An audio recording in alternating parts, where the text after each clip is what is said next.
Hello again, and welcome back to DIY History. I'm Cassidy Cash. This week, we're continuing our Christmas series of Shakespearean recipes by making a 17th century version of Egg Nog. As promised, this recipe is called sack posset. It uses the same posset base we learned in our last episode, and it adds eggs, Christmas spices like nutmeg and cinnamon, and I have all the history and the recipe ready to go for you today, so let's get started.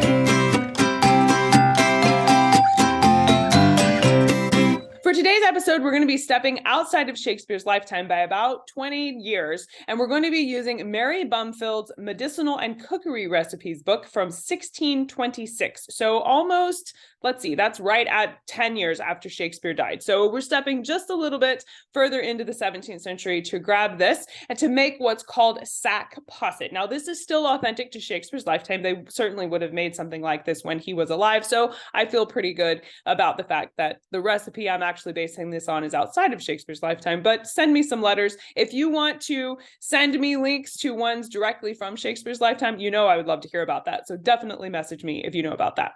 So here we go. Like in most posset recipes, the egg and cream mixture are prepared separately, and then the cream is poured over the eggs while everything is still hot. And it is designed to be drank as a hot holiday beverage, and I think that makes it perfect for this December's celebrations. Now, Mary's version says to use 3 pints of milk combined with mace and brought to a boil. Then in a separate saucepan, she mixes 8 eggs with sugar and nutmeg and a half a pint of sack. Once the sugar has melted, you're supposed to add the egg mixture into the cream mixture, cover and let it cool for a quarter of an hour. I'm going to adapt Mary's recipe just a little bit. Firstly, because I don't need 6 cups of this. That's just an enormous amount of cream. For me and my kids, we just want to try this for fun. So to start with, I'm going to half the amounts that she gives here just to make less of it. Secondly, posset can be drank as a hot beverage or allowed to cool and served as a pudding. And while it seems from her instructions to let this cool after you've made it, Mary obviously preferred the pudding version.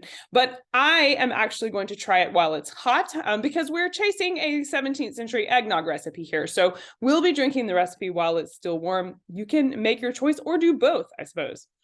Now we're going to start with 3 cups of heavy cream, and we'll add 2 cinnamon sticks and bring this to a boil. Now you don't want it to boil so much that you're curdling the milk or burning it, so use some good judgment there. You want it to be hot enough that the spices are mixing in with the cream. Now we want to, once it comes to a boil, take it off the heat. Separately, you're going to beat 4 eggs and add in sugar, nutmeg, and a half a pint of sack. Now, sack is a Spanish fortified white wine, usually from the Canary Islands from Shakespeare's lifetime. But here in the 21st century US, I'm going to just use a regular white wine, one that I enjoy. And this is actually French, but I think I can be forgiven.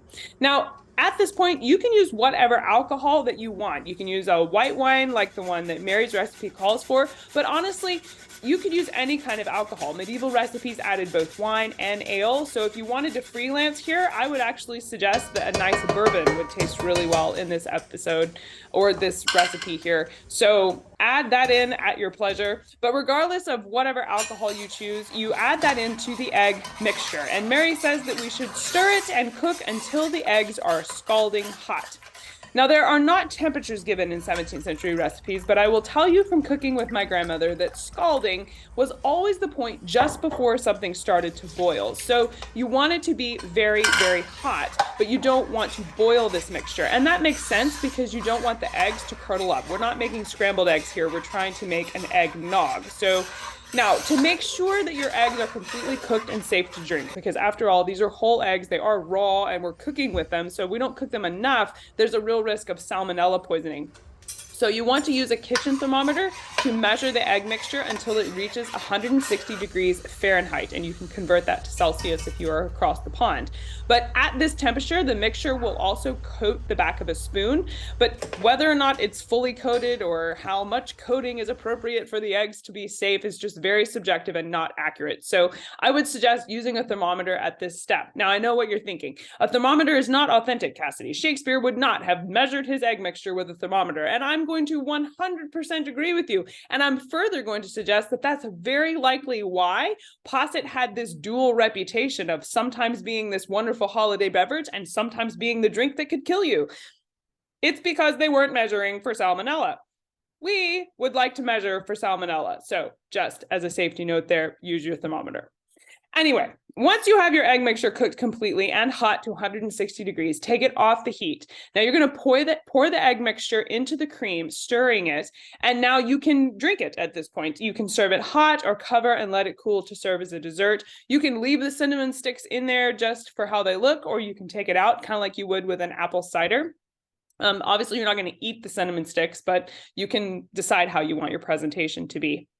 And I think adding some cloves or even a vanilla bean in here to the cream would make a nice touch for this recipe. We were trying to stick as closely to Mary's 1626 version as we could, so I didn't throw that in here today, but I'm letting you know that it's totally fine to freelance here and add some extra spices if you've got some other flavors that you think would taste good in your 17th century eggnog. I can't wait to hear what you try. Please share your ideas with me in the comments. And again, as I mentioned, if you have historical references that you think would be cool for me to know about, please put them in the comments as well. I'd love to talk with you more about this episode there. That's it for this week. Thank you for watching. I'm Cassidy Cash, and I hope you learned something new about the Bard. I'll see you next time. Bye-bye.